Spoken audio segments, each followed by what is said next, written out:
사도행전 15장 6절로 11절의 말씀을 보겠습니다. 사도행전 15장 6절로 11절의 말씀 함께 나누어 받겠습니다.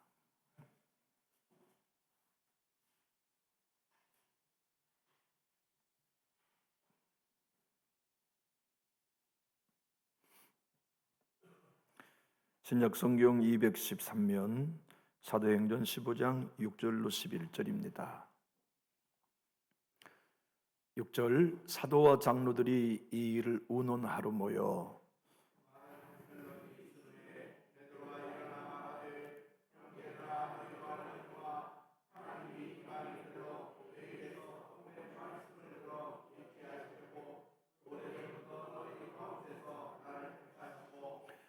또 마음을 아시는 하나님이 우리에게와 같이 그들에게도 성령을 주어 증언하시고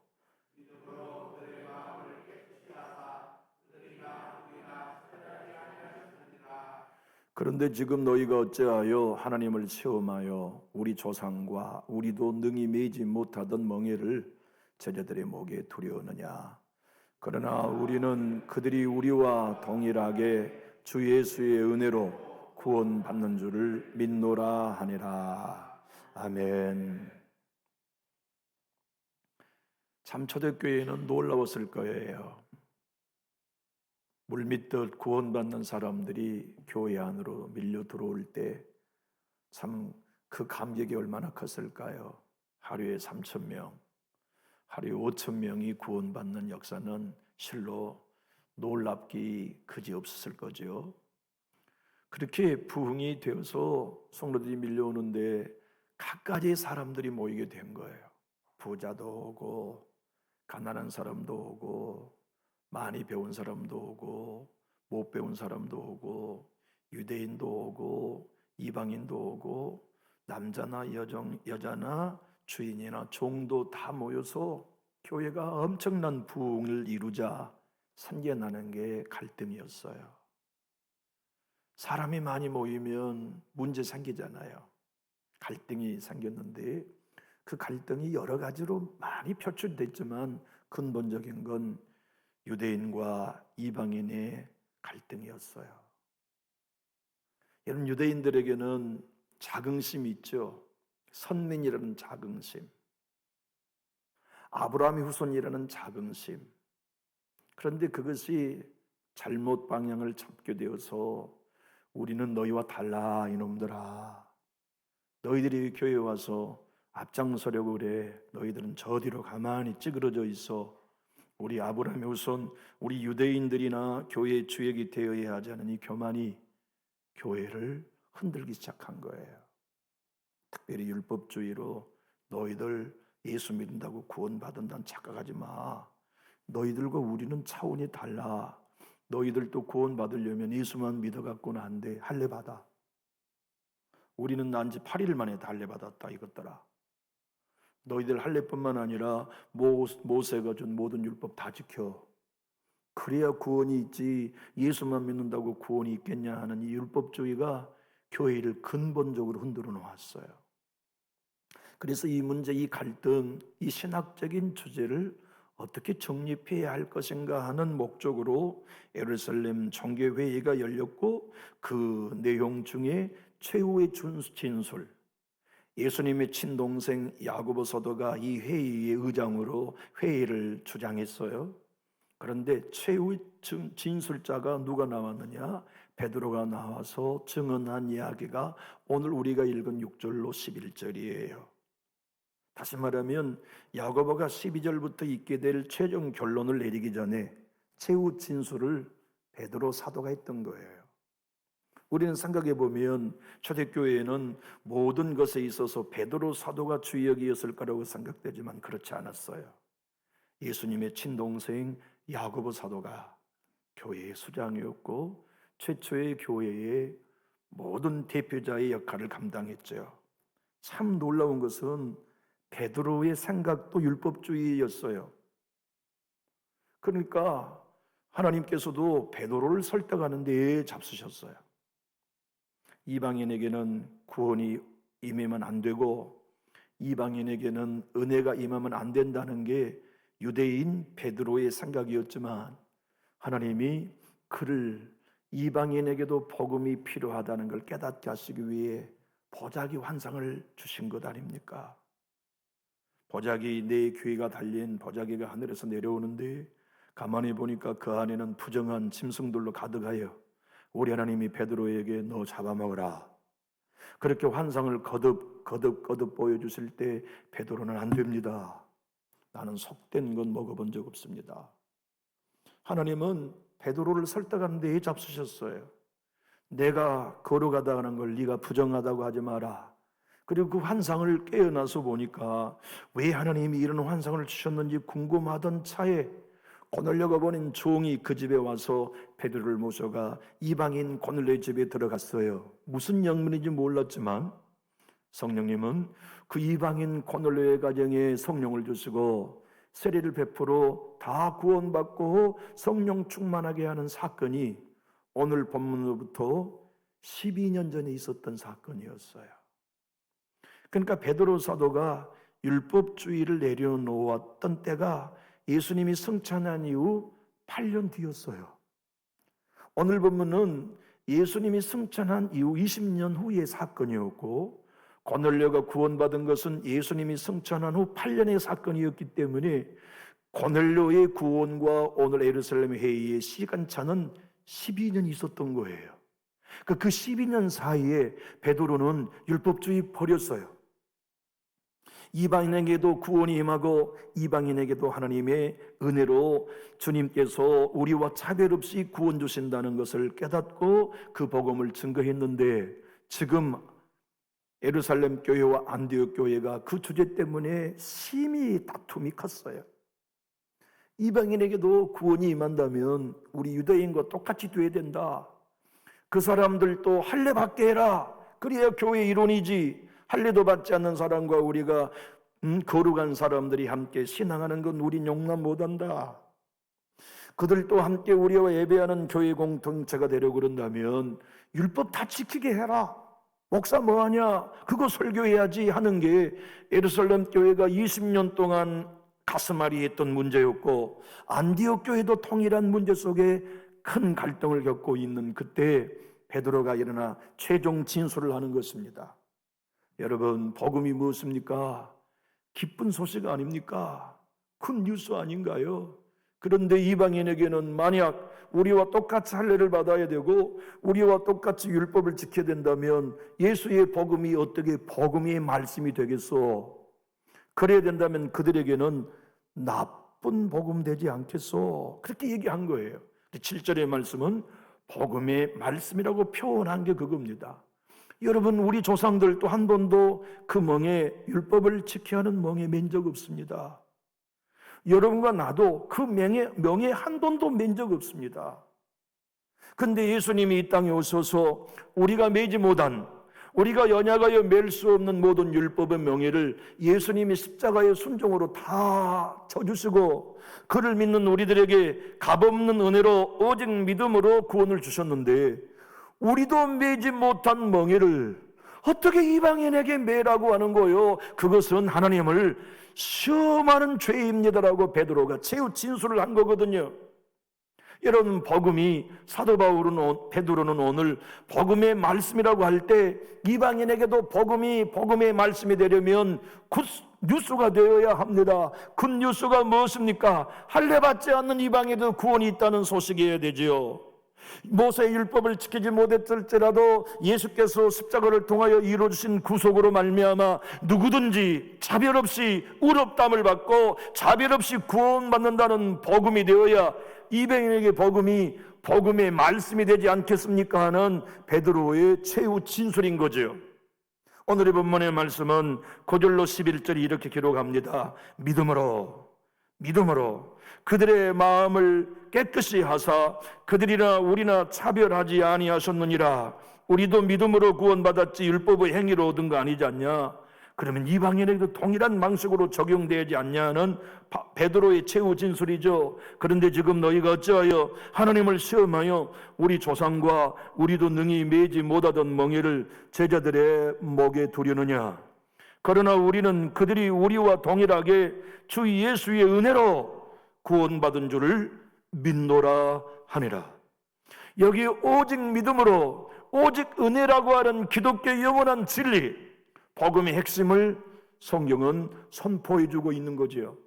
맞습니다. 유대인들에게도 오직 믿음으로 구원받았고 오직 은혜로 하나님 자녀가 되었듯이 우리도 그래요. 여러분과 저도 오직 믿음으로, 행위가 아닙니다. 공로가 아닙니다. 남보다 나은 열심 있는 신앙 아닙니다. 예배의 숫자나 기도의 분량이 우리를 구원한 게 아닙니다. 예수 그리스도를 믿는 오직 믿음으로, 오직 은혜로 구원받은 거죠. 오늘 베드로를 통하여서 하나님이 말씀하신 증언은 이것입니다. 하나님은 외적인 조건, 유대인인가 아브라함의 후손인가로 구원을 선택한 게 아니고 그분께서 마음의 중심을 보시고 선택하신다. 왜 베드로가 오늘 하나님은 중심을 하신다는 얘기를 했을까요? 할례받은 외적인 요인 보신 거 아닙니다. 하나님은 우리의 마음 중심에 내가 주인인 걸 아는가, 그리고 예수 그리스도의 공로를 의지하고 있는가, 그거 하나 보시고 구원하시는 것이지, 모세의 율법을 지키는 외적인 조항이 우리에게 이행되었기 때문에 하나님이 그걸 보고 구원 주신 거 아닙니다 하는 선언을 해주고 있는 거지요. 교우 여러분, 우리 주님은 오늘 또 우리의 중심을 보십니다. 하나님은 저를 보실 때 목사에 관심은 없어요. 제 마음에 연약함을 알고 있는가, 여러분이 예수를 몇 년 믿었는가는 하나님 앞에 전혀 중요하지 않아요. 여러분이 어떤 경험을 했느냐, 어떤 체험을 했느냐도 우리 하나님은 전혀 관심이 없으십니다. 하나님은 여전히 우리의 중심을 보십니다. 정말 나를 부인하는 사람인가? 정말 나는 거지의 손을 가졌는가? 정말 나는 심령이 가난한가? 정말 나는 의에 주려고 목마른가? 정말 나는 은혜 없이는 살 수 없다는 고백을 가지고 있는 가난한 심령인가 하는 그 중심을 보시고 그 중심으로 애정하세요. 그 중심으로 구원하시며 은혜를 베풀어 주시죠. 그리하여 성경은 유대인이나 이방인이나 십자가의 복음, 복음의 말씀으로 우리는 모두 다 죄인입니다 하는 자리로 끌어내려요. 우리는 은혜 없이는 살 수 없는 존재라는 자리에까지 끌어내려요. 그리고 그 자리에 내려있는 모든 사람들을 마치 고깃배의 어부가 그물을 내려 건져 올리듯이 하늘나라 창고로 건져서 생명책에 기록해 주시는 선물을 허락하시죠. 예수 오래 믿는 것이 무엇으로 부자일까요? 예수 오래 믿고 성령을 경험하며 말씀을 많이 알므로써 우리에게 채워진 건 어떨까요? 나는 은혜 없이는 살 수 없다는 고백 아닐까요? 성령을 많이 경험하고 성령의 음성과 환상을 보면 볼수록 우리가 고백할 일은, 주님, 나는 은혜 없이는 주님 뜻 이룰 수 없습니다. 나는 하나님의 은혜가 아니면 도무지 설 수 없고 나는 다 치우친 가지로 무익하게 된 존재입니다. 주님의 은혜의 손을 떼는 순간 나는 양같이 길을 잃고 각기 제 길로 가는 길 잃은 양이 될 수밖에 없습니다. 주님의 은혜의 손을 떼면 나는 성령 받았다가 떨어진 사울왕과 같이 될 수밖에 없습니다. 주님, 나 끝까지 버리지 마십시오. 끝까지 주님의 은혜의 손길로 붙들어 주십시오 하는 마음이 결국 어떠한 사람입니까? 그 중심을 보시고 그 마음을 보시고 하나님이 이방인이든 유대인이든 차별 없이 은혜로 구원하신다는 교회의 최초의 종교회의의 결론을 오늘 우리가 잊고 있는 거지요. 사랑하는 교우 여러분, 아버지 전에 나와 예배할 때 우리의 중심을 내어 드릴 수 있을까요? 주님, 내 마음 중심을 보십시오. 나는 오늘 은혜 없이는 안 됩니다. 주님, 나는 하나님의 도움이 없이는 스스로 설 수 없습니다. 나 자랑할 거 아무것도 없습니다. 내놓을 것 아무것도 없습니다. 도와주세요. 은혜 주세요. 우리의 가정 붙들어 주세요. 내 심령, 하나님, 이른 비와 늦은 비를 주세요. 내 자녀들의 생각과 마음과 환경을 열어주세요. 주님의 은혜가 우리에게는 필요합니다. 남전지교회 은혜 주세요 하는 마음, 그 마음이 결국 우리 하나님께서 오늘 또 예배자의 심령에 있는가를 보시는 하나의 조건 아닐까요?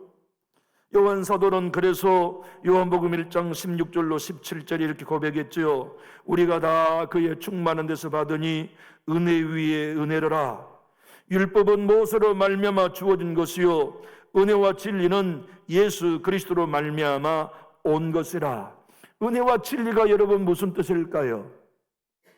나는 은혜 없인, 예수의 공로 없인 지옥 갈 수밖에 없다는 게 진리입니다. 나는 예수의 은혜 없이는 지옥에 갈 자격밖에 없다는 게 진리입니다. 그런데 그 예수께서 나를 위해 십자가에 죽어주시고 그분이 모든 율법의 요구를 친히 이루어 하나님의 의를 성취하시더니 값없이 그를 믿는 나에게 오직 은혜로 당신의 자녀의 자격을 주신 것, 이거 은혜입니다가 곧 은혜와 진리란 뜻입니다. 은혜와 진리가 무엇입니까? 율법의 요구 중에 1.1획도 어떤 것도 나는 무시하지 않는다. 그 율법을 너희 모두가 다 이루어야 한다는 게 진리입니다. 그런데 우리 힘으로는 그 율법의 요구를 이룰 수 있는 사람이 아무도 없기 때문에 예수 그리스도께서 우리를 대신하여 순종하시고 십자가에 죽어주심으로 말미암아 그를 믿는 우리 모두가 율법의 요구를 성취한 것으로 선언해 주신 게 진리입니다. 그런데 이 모든 것은 우리의 행위나 노력으로 되어진 것이 아닌 전적인 은혜로 된 것이라는 게 은혜와 진리라는 말씀의 뜻 아닙니까? 사랑하는 교회 여러분, 우리가 정말 믿음 안에 성장하고 은혜 안에 성장하면 예수 공로 외에는 자랑할 것이 없게 되지 않겠어요? 주님, 나는 주의 은혜, 주의 공로, 주의 십자가, 아버지께서 우리에게 예수를 통해 허락해 주시는 하나님의 의외에는 아무것도 자랑할 것이 없습니다. 내 안에 내가 걸어온 길 중에 내 주님께 내놓을 건 아무것도 없습니다가 진짜 하나님이 우리의 중심에서 보시는 구원의 조건이 아니겠습니까? 데일 무디 목사님은 이렇게 말합니다. 자신의 행위가 아닌 하나님의 은혜로만 구원받는 사실에 초점을 맞추는 게 그리스도인의 시각이 되어야 되지만 안타깝게도 교회는 자기 행위를 자랑하는 이들이 많이 있습니다. 만약 우리 예수님이 자기 행위를 자랑하는 이들이 존재한다면 이 땅에 오셔야 할 이유는 전혀 없었습니다. 아무도 자기 행위를 자랑할 사람이 없기 때문에 주님이 오셔서 구원의 길로 십자가 지신 것입니다. 그러므로 구원받는 모든 사람은 자기 행위가 아닌 예수의 은혜를 의지해야만 합니다라고 설교한 거지요. 유대인의 문제는 그것입니다. 예수님 믿고 감격했어요. 성령을 받아서 기뻤어요. 그런데 자기 자랑이 사라지지 않아요. 우리 가정 어떤 가정인 줄 알아? 우리 가문이 어떤 영적인 가문인 줄 알아? 우리가 얼마나 종교적인 생활 경건에 힘쓰는 줄 알아? 자기 자랑 이거 못 내려놓은 거야. 십자가의 은혜로만 구원받고 하나님의 은혜로만 새 사람 되었다는 것을 진짜로 고백한다면 아브라함의 후손이라는 것 자랑 삼지 말아야 하고 1000년, 2000년 전부터 우리 조상이 하나님을 섬겨온 것도 자랑이 아닌 은혜라고 고백했어야만 했는데 유대인 그리스도인들은 이게 안 돼요. 그래서 너희들과 우리는 차원이 달라. 이게 교회를 병들게 하는 사단의 덫이었음을 사도들이 한 겁니다. 그리고 이것은 반드시 해결하고 정답을 내놓아야만 2000년 후에 이 땅 천주에 있는 모든 교회, 남전직 교회도 정답이 될 수 있는 신앙을 전수할 수 있을 것이기에 성령이 그때 베드로와 야고보 사도를 통해 오직 믿음으로 구원받는다 못 박아주셔. 오직 은혜로 이루어진다는 걸 하나님이 못 박아주시고 그 진리가 교회를 교회되게 하고 성도를 성도되게 하며 설교를 설교되게 해주신 거예요. 찰스 스펄전 목사님은 세상에 이렇게 설교했더라고요. 청명한 빛 가운데 은혜의 복음을 비춰주시는 복음은 거듭나지 않는 사람들에게는 관역에 맞추고자 하는 공격의 목표점입니다.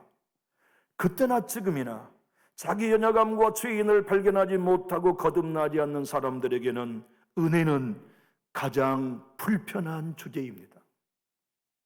여러분과 제가 정말 나는 죄인이야, 주님의 도우심이 아니면, 긍휼이 아니면 구원받을 수 없는 연약한 존재라는 걸 인식하면 은혜, 가장 귀한 주제예요. 은혜, 그것은 가장 아름다운 이름이에요. 은혜, 그것은 또 들려주셔야 하는 복음의 진수예요. 그런데 내 자랑이 있다면 은혜는 불편해요. 내 의의가 존재한다면 은혜는 거북스러워요. 내가 다른 사람보다 더 나은 신앙이라는 생각을 가지고 있거나 자랑이 있거나 나 할례 받은 사람이야, 나 율법의 조항을 지키고 금식한 사람이야, 나 지금껏 11조를 온전히 드렸던 사람이야, 나는 예배에 받지 않는 사람이라는 이런 자기 자랑이 존재하면 은혜는 불편한 법입니다. 왜 하나님이 우리를 전적인 은혜로, 전적인 믿음으로 구원해 주셨나요? 거듭거듭 강조합니다. 아무도 자랑하지 못하게 하려고. 에베소 2장 8절로 9절은 이렇게 말씀하지 않습니까? 너희는 그 은혜에 의하여 믿음으로 말미암아 구원을 받았으니 이것이 너에게서 난 것이 아니요 하나님의 선물이라. 행위에서 난 것이 아니니 이는 누구든지 자랑하지 못하게 함이라. 행위에서 난 것이 아니라는 게 무슨 뜻입니까? 믿음으로 난 거라는 것 아닙니까? 은혜로 난 것이라는 말씀이죠. 우리의 구원이, 우리가 의롭다함을 받는 것이, 영생을 얻은 것이, 천국의 생명책 기록된 것이 행위가 아닌 믿음으로, 은혜로 되었다는 거예요. 그래서 종교개혁은 여러분 구호가 핵심이 하나였죠. 오직 믿음으로, 오직 은혜로, 오직 성경으로, 오직 그리스도로, 오직 하나님의 영광을 위하여 하나님이 은혜로 우리를 구원하신 거예요. 그것이 종교개혁이었고 그 종교개혁의 결과가 교회입니다. 진정한 진리의 기독교, 우리가 믿는 기독교인 거죠. 여러분, 생명석에 피를 뽑아버리면 어떻게 됩니까?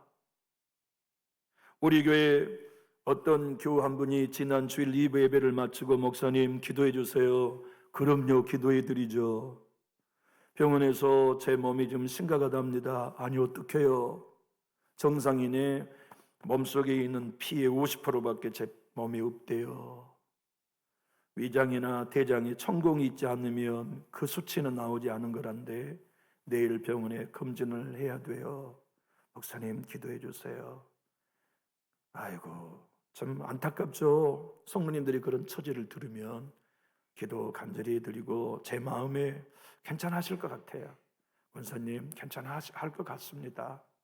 내일 검사 잘 받으시고 전화 주세요. 그랬더니 전화 오셨어요. 목사님 말씀 한따나 괜찮아대요. 아이고 감사합니다. 제가 권사님 고기 한번 사드려야 되겠네. 고기 잡숴야 피가 좀 생기겠네. 우리 몸속에 피 떨어지면 쓰러져요, 죽어요. 찰스 펄저는 얘기했어요. 생명 속에 피를 뽑으면 죽음밖에 남지 않듯이 복음 속에 은혜를 빼면 죽음 복음밖에는 남지 않는다. 우리가 사는 건 은혜로만 됩니다.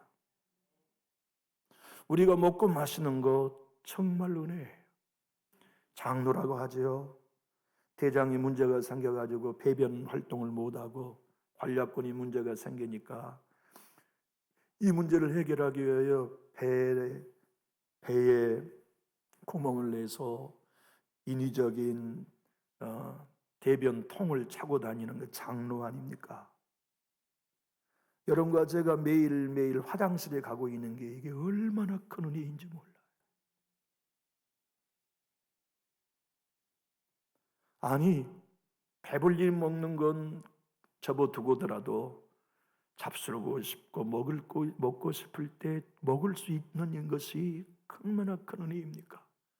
사실 그것을 알았기에 손 목사님은 이 땅에 우연은 하나도 없다, 당연한 거 하나도 없다, 모든 것이 하나님의 은혜라는 찬양을 그래서 쓸 수 있는 거 아닙니까? 교우 여러분, 두 아들 똑같이 다 못됐어요. 작은 아들도 못됐고 큰 아들도 못돼요. 이 이야기는 우리 예수님의 비유가 큰 아들은 누구입니까? 너희 바리새인들, 작은 아들, 그들은 누구냐? 세리, 창녀들의 이야기를 주님이 하신 거예요.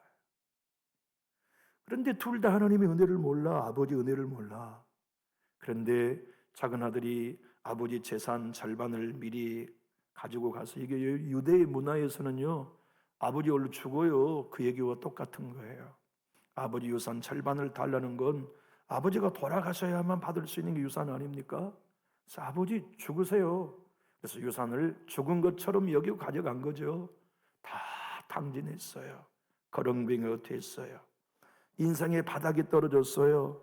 내가 의지할 수 있는 게 아무것도 없는 돼지 돈사에 들어가 돼지가 먹는 구정물통에 취업 열매를 건져 먹으면서 깨닫는 거예요.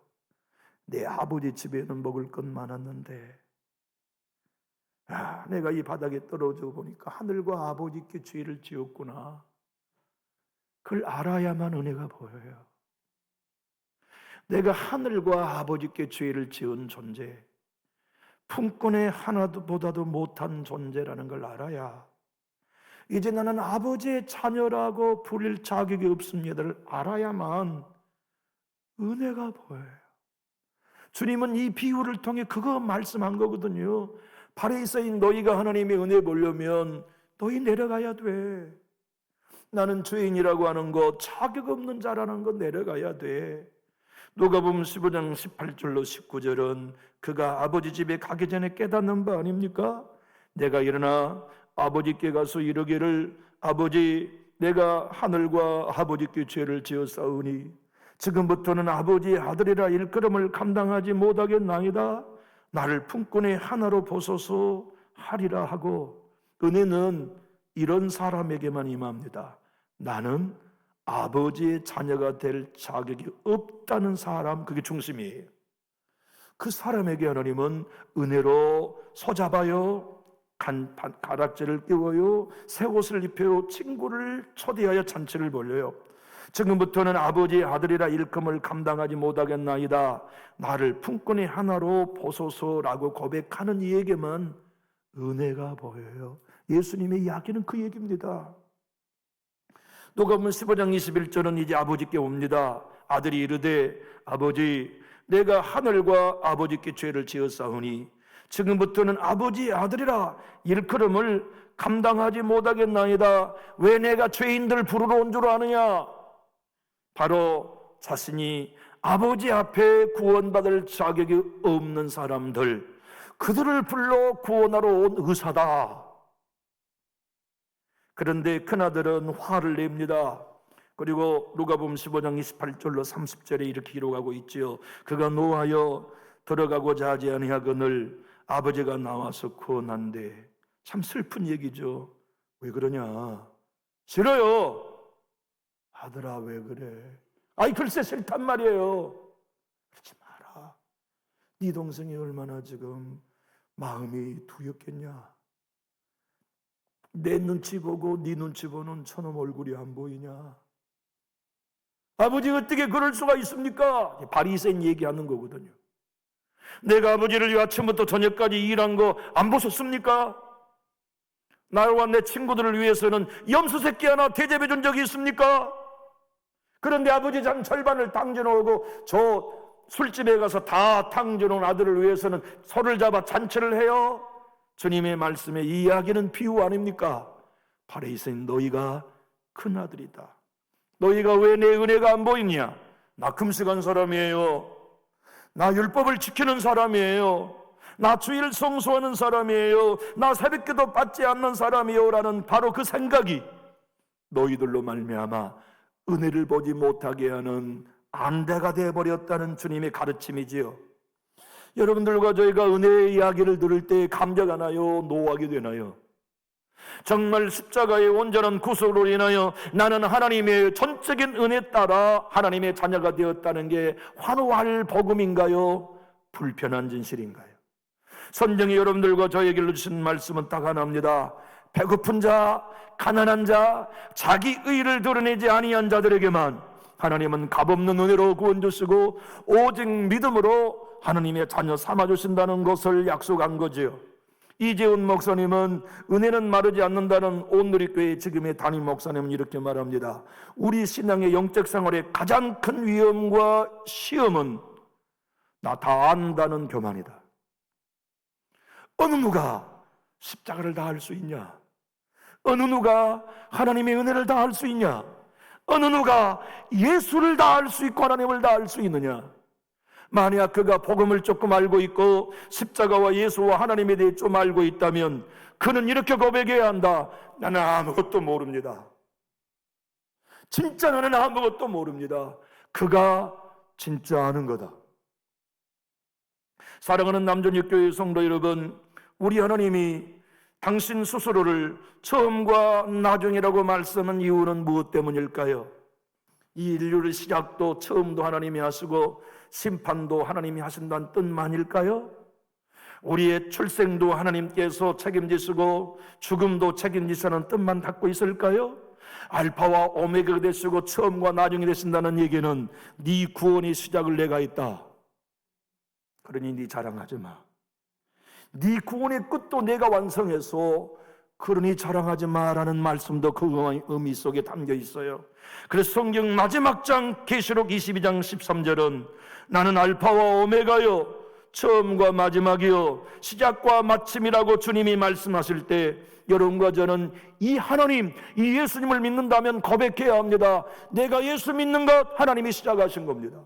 내가 성령의 사람이 되는 거 하나님이 시작한 것입니다. 여전히 지금도 성령의 사람으로 남아있는 것은 은혜가 하신 일입니다. 내가 앞으로 천국에서 눈뜨게 될 완성도 하나님이 하시고 예수님이 하십니다. 주님의 은혜가 하실 일입니다를 믿고 고백하는 거죠. 그러므로 여러분들과 제가 정말 하나님의 구원받은 성도라면 자기의 자랑하지 말고 자기 대단한 것처럼 여기지 말고 나는 은혜를 빼면 아무것도 아닌 배고프고 굶주린 심령 따라 주님의 은혜에 사모하는 입술이 되고 심령이 되어야 마땅하지 않겠습니까? 십자가의 복음이 내 영을 살리는 유일한 양식이요 광야에 있는 백성들에게 하늘의 만나와 하늘의 매철력이요 반석에 나는 생수가 유일한 생명의 근거가 될 수 있었던 것처럼 내 인생의 광야길에 하늘에 내리는 예수의 만나의 은혜만이 내 삶 속에 내 심령 반석에 쪼개진 생수를 넘치는 은혜의 성령만이 내가 이 광야를 버틸 수 있는 하나님의 유일한 통로요 양식입니다를 고백하는 이들에게 베푸실 은혜가 우리 모두에게 필요하지 않습니까? 왜 젊은이들만 노래하는 이 고백이 우리의 고백이 되어서는 안 될까요? 은혜로만 들어가네 은혜로만 선다네 우리의 노력이 아닌 어린 양의 보혈로 그분이 임재 가운데 오라 하시네 우리를 부르신 그곳 은혜로 들어가네 주님의 그 은혜 범전 우리가 어찌 소리요 어린 양의 보혈이 깨끗하게 하시네 주님의 그 은혜 여러분 이 은혜가 여러분과 저를 구원하셨고 오늘까지 믿음의 사람으로 남게 하시며 앞으로도 그 은혜가 우리의 구원을 완성할 때까지 인도에 갔을 것을 믿으신다면 우리 크게 아멘하실까요? 그 믿음이 우리의 것 되어진다면 우리 작은 자 되어야 해요. 내놓을 것이 하나도 없는 자랑할 것이 하나도 없는 은혜 없이는 안 된다는 거지의 마음 거지의 손을 우리가 승리하는 비결로 가져야 할 심령이지요. 여러분 로버트 로비슨이라고 하는 18세기 인물입니다. 1700년 영국의 천교도의 인물인데요 그는 자기 자신이 너무나 죄에 많은 짐, 빚 그리고 그 빚을 청산할 길이 없었는데 십자가의 은혜로 청산해 주신 하나님의 은혜를 발견하고 이렇게 찬양시를 썼어요. 오 빚진 자에게 은혜는 얼마나 놀라운지요 매일 은혜를 받지 않을 수 없나니 착고와 같이 그 은혜가 헤매는 나의 마음을 당신께 붙들어 매주시기를 오 주님 너무나 쉽게 방황하려는 사랑하는 하나님을 너무나 쉽게 떠나려는 저의 마음을 붙들어 주시고 인쳐 주소서 위에 있는 당신의 하늘 궁정을 위하여 인쳐 주소서 그 인쳐 주시는 것이 무엇입니까? 은혜로 붙들어 주시는 것이죠. 여러분의 가정에 저의 가정에 은혜 필요합니다. 우리 교회에 은혜 필요합니다. 은혜만이 목사 되게 하고 성도를 성도되게 해줄 수 있어요. 주님이 오늘 우리들에게 말씀합니다. 배고픈 자 되라. 의에 주리고 목마른 자 되라. 제발 안다고 생각하지 마라. 성경을 많이 알고 많이 읽을수록 고백해라. 나는 성경에 대해 무지합니다. 나는 아는 것이 하나도 없습니다. 계시의 영이여 지혜의 영이여 내 영을 열어주십시오. 내 눈을 밝혀주십시오. 내 귀를 열어 듣게 해주십시오. 내 생각을 주의 영이 붙들어 주십시오. 그래서 단 한순간도 은혜에서 떨어지지 않도록 인도해 주옵소서 하는 배고픈 마음, 남을 나보다 낫게 여기는 마음, 남을 정죄하고 비난하는 율법주의에 빠지지 않고 내가 가장 큰 죄인입니다는 은혜주의에 빠져서 내가 여기까지 온 것도 은혜의 듯 당신도 하나님의 은혜가 있으면 변화될 것입니다를 믿고 서로 격려하고 하나 되어 중간에 막힌담이 없는 교회를 세워가는 일에 여러분이 기둥되어 주시기를 예수님 이름으로 축복합니다. 기도하겠습니다.